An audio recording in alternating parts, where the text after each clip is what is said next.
Hello everyone, good evening and welcome to my YouTube channel Surjit SPS. Students, today we are going to discuss about HP 10th class board examinations, English term 1 syllabus in detail, and also plan our strategy that how can we score more than 90% marks in our term 1 exam. Students, as you know that the exams are nearing about around the corner, so we have to work very hard. We have to just kind of execute our plans in our last time strategy. So I'll definitely tell you detail in all these factors which are going to very crucial for you when exams are about to happen, and this video will definitely help you in boosting your confidence, and also that how can we study in this tough examination time. So without wasting any more time, let's get started. But before getting started, if you are new to my YouTube channel, you can subscribe to my channel and hit the bell icon for more and more informative videos. So let's get started. Okay dear students, तो ये है हमारा 10th class का HP board का syllabus English का। ये term 1 के लिए रहेगा। आपको पता है कि ये जो एग्ज़ाम है वो 50 मार्क्स का होता है, ठीक है। और इसमें कुछ एक particular sections you will find. The first one is reading, second is writing, third is grammar, fourth is literature, and all sections combined 50 marks. Reading include 10 marks, writing 12, grammar 8, literature 20, and total 50 marks. Okay. First of all, if we talk about reading section, question based on the following kinds of unseen passages to assess inference, evaluation, vocabulary, analysis, and interpretations. मतलब ये हुआ कि आपको जो है एक unseen comprehension का एक जो पैसेज है वो आपको आएगा और उसको जो है आपने सॉल्व करना है, ठीक है। और यहाँ पे आपको जो है वो ऐसा पैसेज मिलेगा जिसके अंतर्गत आपको जो है सिनोनिम्स और इसके साथ साथ एंटोनिम्स प्लस आपको जो है वो कुछ एक और की वर्ड जो है वो पूछे जाएंगे, ठीक है। जिसमें कि हो सकता है कि आपको कोई सिमिलर वर्ड्स ही वहाँ से मिल जाए जो कि सिनोनिम में ही आ जाएगा, फिर उसका मीनिंग ही आपको जो है वो एक तरह से पूछा जाए तो वो भी आपने बताना है। और वो आप तभी कर पाओगे जब आप अच्छे से एक तरह से जो पैसेज आपको पूछा गया है उसको आप जो है वो अंडरस्टूड करें, ठीक है। फिर जाके आप जो हैं वो सिनोनिम्स एंटोनिम्स के जो हैं वो रिप्लाई कर सकते हैं, वहाँ पे आंसर्स कर सकते हैं। This is the first key thing that you need to understood.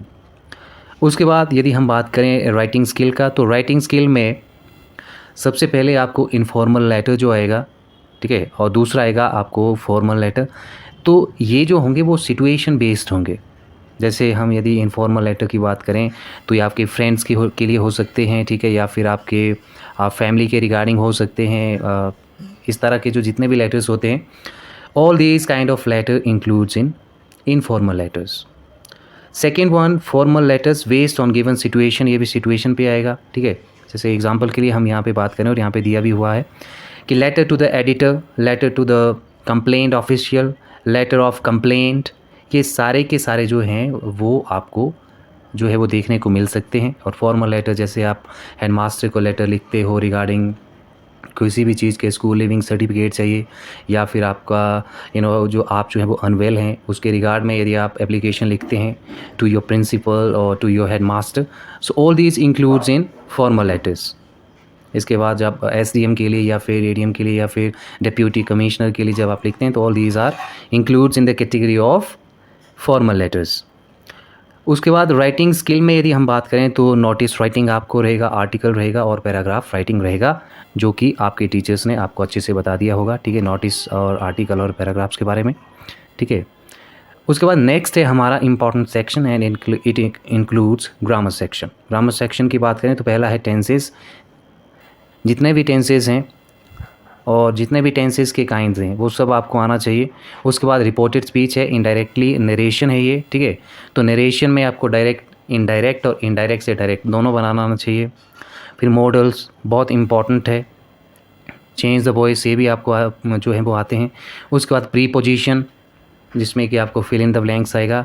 और उसके बाद सबसे इम्पॉर्टेंट नॉन फिनिट्स, इसके बारे में थोड़ा सा मैं आपको बता दूं। जो नॉन फिनिट्स होते हैं बेसिकली वर्ब के ही काइंड होते हैं। एक न्यू ट्रेंड में आज इसको जो है वो पूछा जाता है।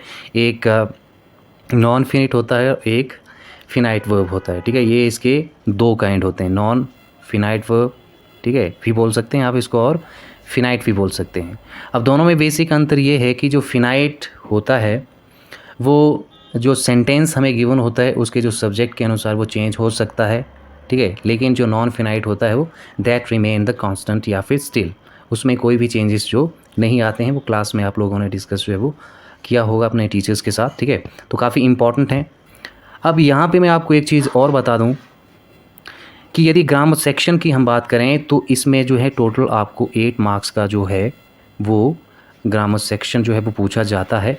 लेकिन ये जो सेक्शन है वो आपके लाइफ लॉन्ग काफ़ी इम्पॉर्टेंट रहता है। यदि आपका अच्छा कमांड है ओवर ग्रामर सेक्शन तो आप जो हैं वो अच्छा स्कोर कर सकते हैं। और अच्छा स्कोर करने का बेनिफिट ये होगा कि आप जो हैं वो कॉम्पिटिटिव एग्ज़ाम के पर्सपेक्टिव से भी you can prepare yourself better.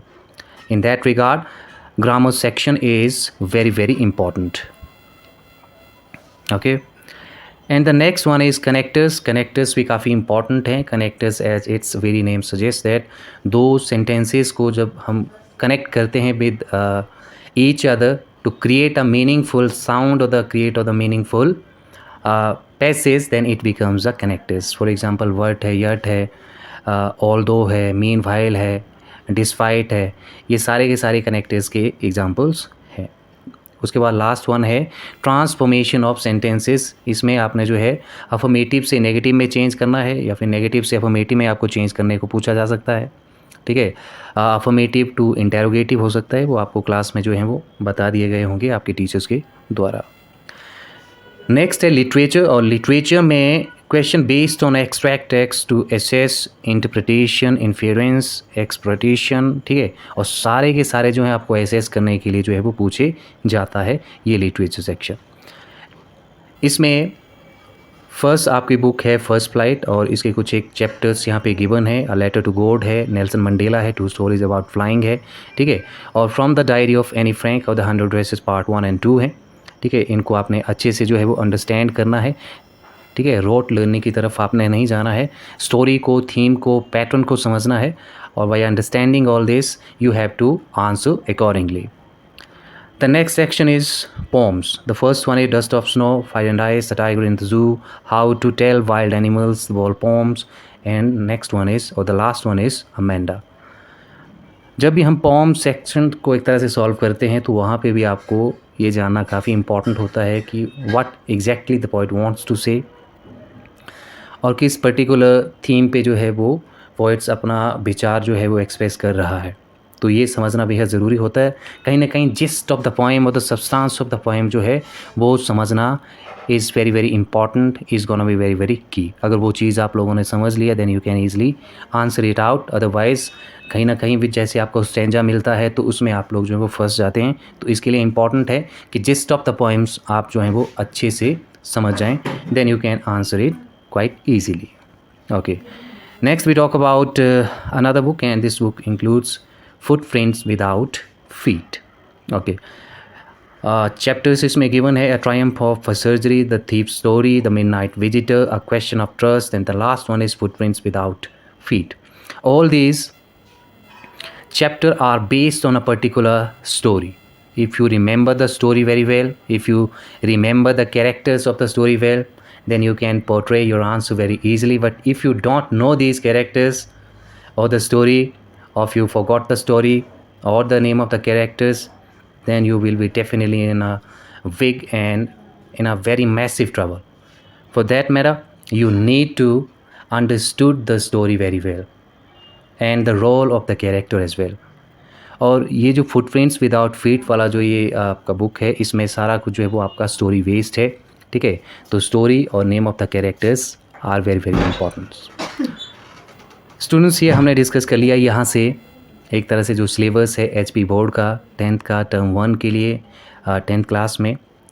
अब कुछ एक हमारी क्या स्ट्रेटजीज़ जो हैं वो रहनी चाहिए, की स्ट्रेटजीज़ जिनको कि हम लोग कहेंगे कि जिससे कि हम अच्छा स्कोर कर पाएँ या फिर when your exams are around the corner, तो at that time how can you prepare yourself, how can you boost yourself, और how can you get self motivated. For that matter आपको जो है आपके teacher के साथ बात करनी है। सबसे पहला इम्पॉर्टेंट चीज़ ये है, just talk to your teacher. अगर कहीं आपको कोई प्रॉब्लम आ रही है तो you can share your problem with your teacher. जब आपको सॉल्यूशन उस चीज़ का मिल जाता है, फिर आप अपनी तरफ से एक स्ट्रेटजी बना सकते हैं कि मैं कितना टाइम जो है वो दे सकता हूँ अपनी स्टडी के लिए। 5 आवर्स, 6 आवर्स और 7 आवर्स, जितना टाइम आप दे सकते हैं यू कैन गिव। और उसके बाद पर्टिकुलरली जब आप कोई चीज़ को लर्न करते हैं तो उसको आप जो है वो लिख के भी लर्न कर सकते हैं। इससे आपका लिखने का प्रैक्टिस हो जाता है। स्पेलिंग एरर्स या स्पॉटिंग स्पेलिंग एरर्स जो हैं वो भी आप फाइंड आउट करते हैं। और उसके बाद आप जो हैं वो प्रीवियस जितने भी आपके एग्ज़ाम्स हुए हैं, वहाँ के जितने भी आपके, चाहे ग्रामर सेक्शन हो या फिर लिटरेचर सेक्शन हो, आप ज़रूर सॉल्व करें, अपने आप को चेक करें, ठीक है। और सबसे इम्पॉर्टेंट बात ये कि यदि आप चाहते हैं कि विद इन अ मंथ आप जो है वो 90% मार्क्स लेना चाहते हैं, I am not saying this is impossible, this is possible, but इसके लिए you need to work very very hard. But on the other side, यदि आप स्टार्टिंग से ही या जब से आपका जो सेशन है एक तरह से स्टार्ट हुआ है, अगर आप तभी से जो हैं वो थोड़ा थोड़ा करके आपने पढ़ा होगा, तो definitely you can achieve more than 90%, that's for sure, ठीक है। लेकिन यदि आप चाहते हैं कि वन नाइट फाइट आप करें और उसमें ही 90% ले आएँ, दैट्स नॉट पॉसिबल। तो इसके लिए आपको जो है वो स्ट्रेटजी अपनी बनानी पड़ेगी, ठीक है। तो 5 to 7 आवर्स आप दीजिए। If you have any doubt then talk to your teacher, solve previous exams frequently.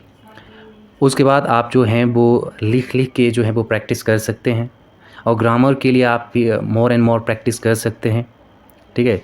और इसके अलावा आप जो हैं वो अपने आप को सेल्फ मोटिवेटेड रखें, सेल्फ कॉन्फिडेंस जो है वो आप में होना चाहिए, दैट इज़ द की। क्योंकि एक एग्ज़ामिनेशन फ़ोबिया भी होता है, और इंग्लिश की हम बात करें तो इंग्लिश में तो खैर काफ़ी फ़ोबिया रहता है, क्योंकि हम इंग्लिश को एक बहुत बड़ा एनिमी अपना समझते हैं, ठीक है। तो सेल्फ कॉन्फिडेंस इज़ अ की है, ठीक है। तो ये सारी चीज़ें अगर आप लोग कर लेते हैं, अच्छे से कर लेते हैं, तो हम 100% श्योर कि आपका जो 90% या फिर मोर देन 90% लेने का जो एक टारगेट जो है वो ईज़िली आप लोग जो हैं वो अचीव कर सकते हैं। It's not impossible, it's tough but not impossible at all. तो स्टूडेंट्स, आज की इस वीडियो में इतना ही। उम्मीद करता हूँ कि this video definitely helps you lot in your examination time. Thank you very much, thanks for watching.